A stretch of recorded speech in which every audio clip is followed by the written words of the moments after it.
Welcome, everyone, to the Vegan Gym Live. We are so excited to have you here with us today. As we head into the holiday season, we know it can be a time of indulgence, family gatherings, and lots of food. And sometimes that can feel a bit challenging for those of us who are either vegan or trying to follow a plant-based lifestyle, or if we're working towards specific health and fitness goals. So, we have solutions for you, actionable solutions. And I'm thrilled to welcome back Coach Chiara, one of our incredible coaches here at the Vegan Gym. Chiara is an amazing woman who comes to us with an experience in fitness, nutrition.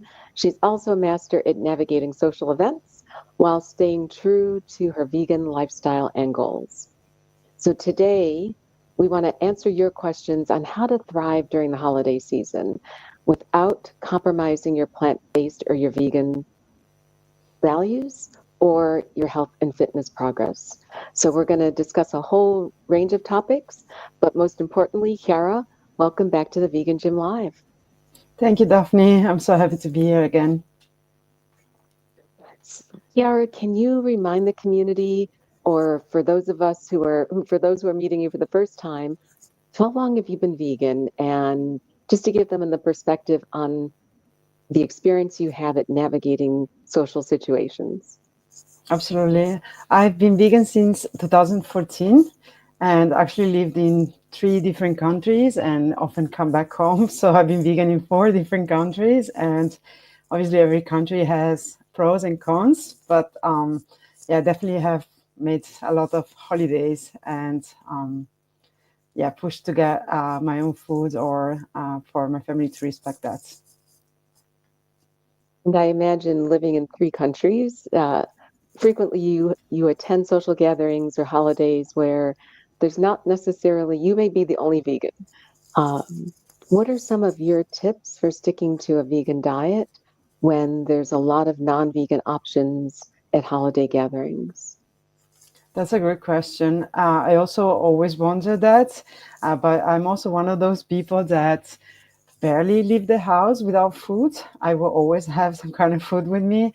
So for me, it's been really essential to prepare ahead and kind of bring with me some kind of dishes that maybe Mhm. are either for me, if other people already told me they don't want to eat it, or that's something that I can share. And for me, since 2014 to now, it's been a big journey. And I remember at the time there weren't many vegan options, or not really something that was delicious or that looked delicious to others. But now it's becoming a lot easier. There's so many good options and so many ingredients that are assembling more the traditional ingredients like creams and cheeses and milks. So I think it's becoming easier and easier every year, to be frank. And even in Europe, or maybe it's even Definitely, easier in Europe. Yeah. definitely. I mean, when I was living in Asia, we didn't have many choices for vegan products, or they were really expensive. But veganism in Asia is much more common.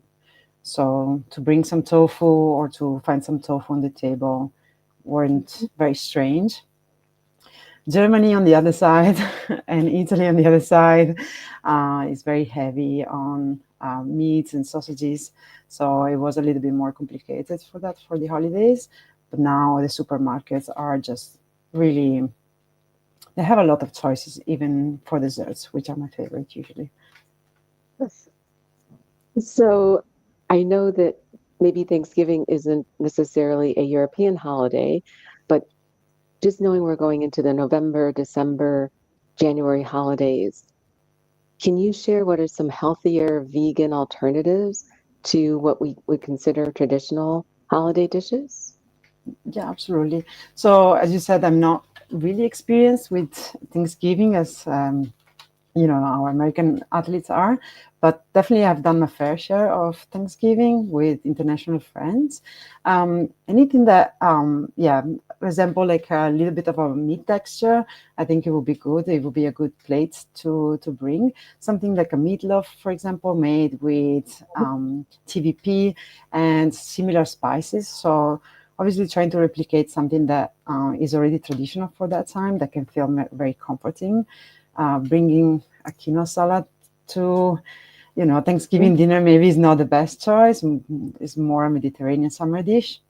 So something made with TVP or a loaf in that way that can be sliced and can be shared with others. Anything that is potato-like, it's always good for winter. It's really delicious. It can be made in many ways, but also it's very comforting. And to be honest, potatoes are actually really good in a matter of macros. They have a lot of volume Mhm. for low calories, and we can use the same kind of spices and flavors that we would do like traditionally. So maybe we can roast them, or we can make a puree, or even we can make one of my favorite is mashed potatoes when you boil them a little bit and then bake them after being Mhm. mashed. Um, and yeah, dessert wise, I think anything goes for this kind of traditions, but pies and pumpkin pie can be done vegan very easily. So I think that's also a great choice. So provide a protein that maybe mimics the proteins that are traditional. A TVP loaf, a lentil loaf, those are and they're delicious because it really is the spices that give meat the flavor. That's So right. the same spices could give plant protein the flavor. Absolutely. And I haven't personally used it, but I recommend it a lot to my athlete, especially those with soy allergies or intolerances. I know there are pea protein crumbs now as well, Mhm. right? So Yeah. I think we are expanding the choices more and more, and using the same cooking method, maybe a long method of cooking with a lot of spices, so they can really get into the the plant protein could be a really good choice, and definitely have some kind of gravy to go with it, so it's not dry and it really feels like we're eating the same kind of foods. But your recommendation is bring a dish or two that you know you can eat, and maybe you can entice other people to sample something that's plant-based because it's delicious. Definitely. What is your favorite dish for Thanksgiving? I love lentil loaf. I could eat the whole loaf on my own. Lentil loaf, and you mentioned mashed potatoes, whether it's mashed sweet potatoes or mashed white potatoes. I think those are always a fan favorite. I love green beans almondine, so green beans with some um, kind of chopped almonds on top, and just delicious. That's awesome. I know that some families also make broccoli gratin. And Hmm. I remember at the beginning of my journey, I wanted to try, but I couldn't find any vegan cheese at the time, or sliced cheese, or uh, grated vegan cheese. It didn't exist. We had cashew cream maybe at the time, but now it's so easy. You can find the vegan mozzarella and sprinkle on top and make veggies delicious for everyone, I think. I I think bringing something is a great way to feed yourself and to help create a little bit of a ripple effect. Definitely. Kiara, I think a harder question, and you probably get this from your athletes too, is um, how do you explain, one, how do you communicate, whether it's to your host or to people at the gathering, your values or morals, whether you choose to be plant-based for health, the animals, or environment? And also on top of that, so how do you talk about veganism? And then the second part of the question is sometimes there's pressure to, oh, you can just have a little, or it'll be okay. It's Thanksgiving. If you have health goals, how do you navigate that too so that you're not feeling like you have to compromise your values or your goals in order to be part of what really is a celebratory time? That's a great question, because I think that is definitely one of the hardest parts, where it makes us doubt even whether or not we should go to this event or be sociable at all. But in the long run, we cannot just exist alone. So we have to eventually go through this. I remember my first years in my family was, I definitely had some more supportive family members, and less supportive family members. So I Mhm. kind of started to get more close to those that were supportive and talk a little bit ahead with them. And I also remember having different kind of reaction to the reasons why I was going vegan. The first reason why I eliminated dairy is because my digestion was suffering due to it, and that was a very easy explanation. Everybody kind of respected straight away. Oh, you're sick with it, or you're not feeling well with it, and um, they really respected it. And when I talk about not having meat at all, then it was a little bit more inquisitive and they had a lot more questions. So I had a couple of explanation up my sleeve, and I always use the same because eventually repetition is the best way to move forward. We know that there are 100 reasons to go vegan, but I don't need to make a speech every time somebody asked me that. So it would be like, I want to do this for health, or I don't like meat that much anymore. So something easy. Um, but it was very interesting because, um, something that I couldn't choose was respected really well. Like, okay, dairy hurts your stomach, and that's fine. Okay, we don't use butter, but then I don't want to eat pork. Then it would be like, okay, well, you Mhm. can have a little bit. And I had to be really firm at the time, and it was very new too for a lot of people. You asked me how to manage this. I really had to be firm. It was a decision that took months for me to get to that point. So it wasn't like a decision that I've made the night before. So I can recommend others as well to just think of the reasons why we're doing this and go back to that. And before going to the event, just remind yourself why you're doing it. And also to remember that, eventually these are people that you want to spend your life with. You should be true to yourself and to them, and maybe start, one person at a time. Maybe speak a little bit before the event, especially to the main host. You don't just want to surprise them all of a sudden and say, okay, I cannot eat anything, I'll bring my own food. That's Right. also a little bit rude. So maybe tell them ahead. And regarding the program, I think you've made a very good question there, because I think a lot of people are afraid to bother others with their own choices, but this is not Mhm. something you're being, uh, it's a silly decision, or you're just being, you're just trying something new. This is bigger than that. This is about your health, and okay, maybe we can eat a little bit more calories that day, because I don't believe Thanksgiving should be a fat loss day. I don't think that's the best way forward, but definitely um, not giving in on things that you don't want to do, that you would regret tomorrow, in the same way that maybe you wouldn't drink to excess if you know that you don't like that, or you don't like how you feel tomorrow. So just sticking to your values will be really important. And the next day you wake up with a new standard in your life, and maybe the first time is a little bit tougher, but then it becomes easier and easier, and eventually you will have to start somewhere. So don't wait for until next year, because it's going to be tougher and tougher. I feel, or actually, we see it every day. I think it's easier to create a new identity when you're a little bit younger than later. It's possible in all cases, but it just gets tougher. I think with age. So, to summarize, and those are some great points. One, start the conversation early, especially if you're going to be going to some place where you're being hosted, so that your host or hostess knows that um, to honor your values or your choices, because remember, you choose to eat plants. Um, let them know, offer to bring a dish or two or three, and then that way they can be part of the conversation, not have something sprung on them. The other is to, and sometimes being tough is hard, but and not be tough in a pushy way, but to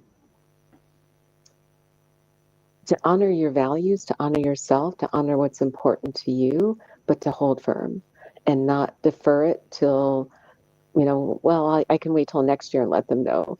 Do it now. Now is the time. If not now, when? And Yesterday, it will get it'll get easier and easier, but you have to share it at some point in time.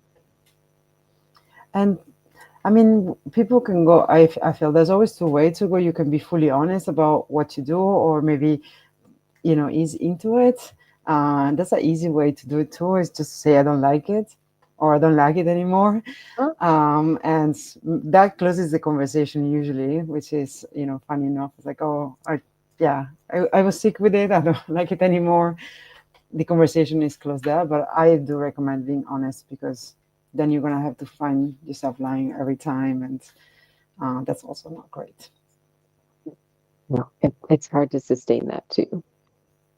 And And for, Mhm. I find No, it you go easy ahead. to share like the desserts too. I think it makes people very curious.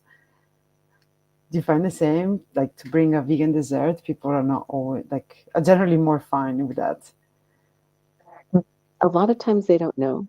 Um, so I know Lita put on the screen, and you can bring dishes that they're completely plant-based, and they may be similar to what everyone else is eating. I mean, you can make great mashed potatoes without putting butter or oil in it. Um, a stuffed squash is an amazing, I mean, it's a meal in itself, and it doesn't have to be stuffed with any animal product. So I do think desserts are always an easy entree. And 9 times out of 10, if you don't tell them, they may not know. You know. Um, but the other thing about desserts, about taking desserts away, is you can leave the extras there and you don't have to necessarily take them back home with you. Exactly. Yes. And you get to try desserts are always the big servings, so you get to try new things and share with the others. Like for example, cinnamon rolls I is one of that I Oh, always cinnamon use rolls. because it's so easily vegan, and it's just a showstopper, I think. But the Everyone loves pumpkin them. pie is also super easy now. Um, I really Potato remember when pie. I really remember when I had to make my own cashew milk and my own almond milk. That wasn't a thing at all. I couldn't find it in the supermarkets, and I literally created a business around the fact that it wasn't easy to find. So now it's very different. A lot of options now. There is no better time to be vegan. I would agree. Well, hopefully the future will be better because there'll be Right. more vegans that we've all the ripple effect um, will yield the outcome that we're hoping for because we want to touch the lives of 1 million vegans. Jared, what would you advise for someone who may be in a fat loss phase going through the holidays? So I completely agree with you. Whether it's Thanksgiving Day, Christmas Day, you don't necessarily have to adhere to a restrictive or a defined meal plan on that day. You're there to enjoy the company, you're there to make wise choices, you're there to move your body. So you can still adhere to all of your goals. But if you're on a fat loss phase through November, December, early January, how do you, what is the mindset that has worked for you, or how do you coach your athletes that they can be successful during this season with aligning with their fat loss phase, but still enjoying the holidays? That's a great question. I'm not going to lie. October, November, December are the toughest months. There are just many more temptations around, and holidays do feel like they should be celebrated with food, and I understand that. But technically, there are really three celebration, like four big celebration day, maybe Halloween, Thanksgiving Day, and the dinner, Christmas Day, and New Year's Day. So it's four Mhm. days out of 3 months, which is less than 2 weekends. It's not really a lot, and any of these celebration are usually one meal or one part of the day. It's not really a whole day event. So maybe somebody can have Christmas lunch, but they're not going to go, like whole day or, until like late at night. So I think to just realize that they are single events throughout the months in many months, and try to focus on, okay, that day will not be perfect. Maybe I can eat a little bit more at my maintenance and still move forward in my journey. That day, I will not go backward. I just don't move as fast, but it's totally fine. We all do this. And also use this extra fuel to have more energy the next day, have a great workout at the gym, push a little bit more. Um, and I think it is important also to get to the dinners in a good way and be a little bit more ready. Don't go to the dinners fully hungry or starving because you do expect to eat a lot. I think it's much better to front load your days with a lot of protein. Mhm. I've heard from one of my athletes there's now a vegan shake with like 32 grams of protein. And like 160 calories or something like this. That is amazing. That is incredible. Don't even have to shake your own bottle. It's already there. So front loads a lot of good protein in the morning, either with your protein shake or you can have scrambled tofu, something that will fill you up, and then go to your event. If the event is for lunch, then have this for breakfast, or if you have a dinner event, then just eat it regularly during the day and maybe swap out some of your carbs and fats of your snack. Just go straight to your protein so that you get to the meal very satisfied. You like people and myself too. I'm much more likely not to grab anything at sight when I feel satisfied, and the only way to feel satisfied is really to load up with protein. So maybe that day you'll be 20, 30 grams lower than a regular day, but it's not going to matter that much in the totality of the journey. Also, how to prepare. Just try to like also understand how you feel the next day. Still move a little bit. I know it's tradition to do like 5K around Thanksgiving, and a lot of cultures have walking habits around meals to help with digestion. So if you find yourself too overwhelmed by too many choices around the table, maybe you have all vegan friends and all the food is vegan, and you find yourself being too overwhelmed by choices, maybe do take 5 minutes, 10 minutes to go out and have a little bit of a walk so you get away from the food and you also can digest what you already ate. Um, and for me, the big one, but I think everybody that met me before, the alcohol for me is a big thing to monitor how much somebody drink, not because I don't want them to have fun, but there's obviously we are making a lot less good choices the more we drink. Mhm. So we don't Mhm. want to have big meals and then drink a lot of alcohol, slowing digestion in general, and then also feeling that we need, midnight, another midnight Thanksgiving dinner just because we feel drunk or we drank too much. So this will be my recommendation: going with a plan and try to stick to it, but don't be too strict with the plan to begin with. That is great advice. And I'm glad you brought up the alcohol because that's one that we get a lot around the holidays in particular. And not only does it potentially result in you making bad choices, but it also messes with your sleep. So Sure. there's two potential ways that it can not align with you meeting your goals. That's very true. Even though we feel that we slept better or felt No, asleep better, it's actually the opposite. And then who wants to work out the next day or go for a walk the next day? Um, exactly. and Yeah. then, yeah, I'm not a big fan of alcohol, and it's just very present in people's life. I don't know. Is your family big like in alcohol? Do they always bring wine and things like that?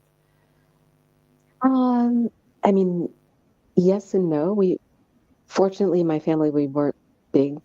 Alcohol didn't play a prominent part of our holiday celebrations.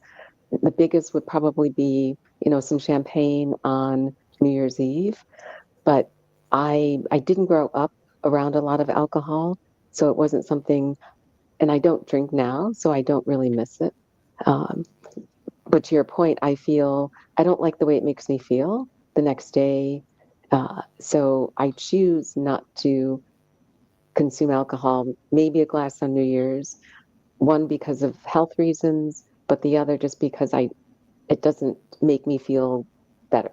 I'd rather have a big glass of sparkling water with some fruit juice and no one knows whether it's alcoholic or not.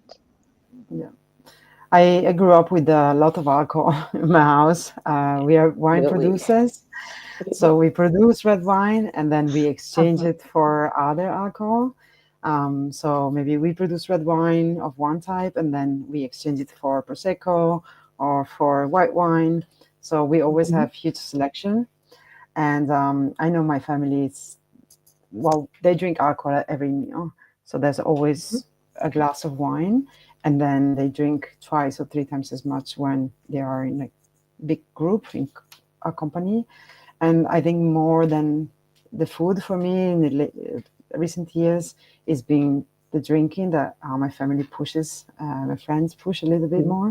It makes them very uncomfortable that I don't drink or I don't eat meat. So they say, okay, you're not eating this, at least drink a glass of wine. And what really surprised me, and maybe we can touch a little bit about this too, that in the US, at least my athletes told me that if you are not a drinker, most people assume that there was something wrong with your relationship with alcohol. They just assume that you've had some issues in the past with it. Could be. I mean, potentially, yes. When someone says, I choose not to drink, one of the first things you may think is maybe they had a not positive relationship with alcohol. But right, I mean, I think I've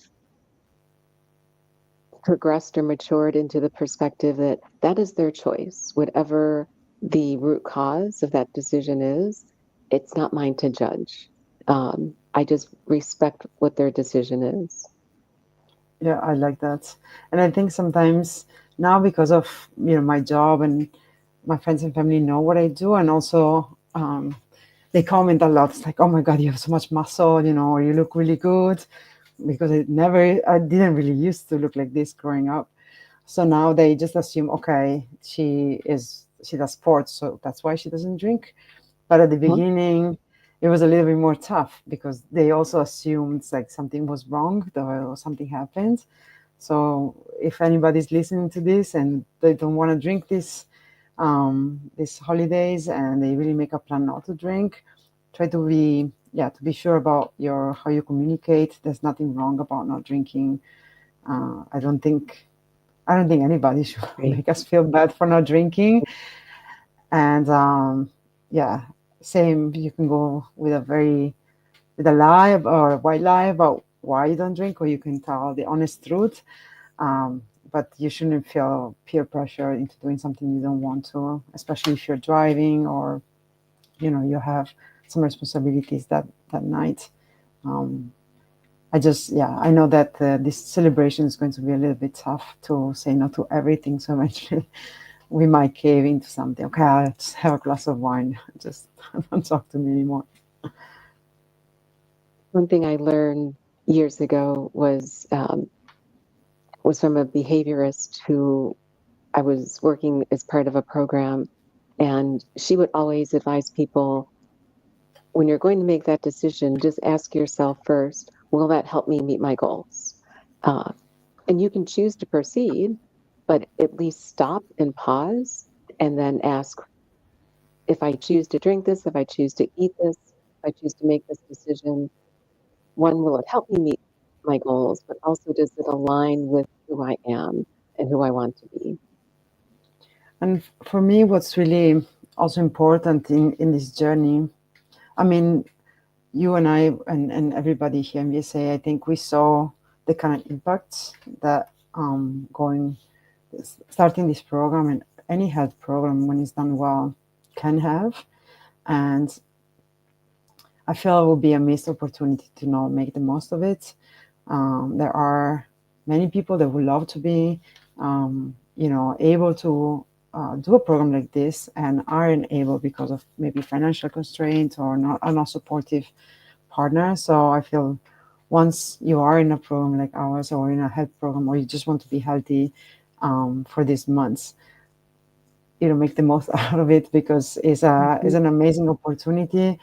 Maybe other times you are too busy with work, you really cannot focus on things, or you have other things in the way. And yeah, I don't know. I feel like so blessed that we are able to do so.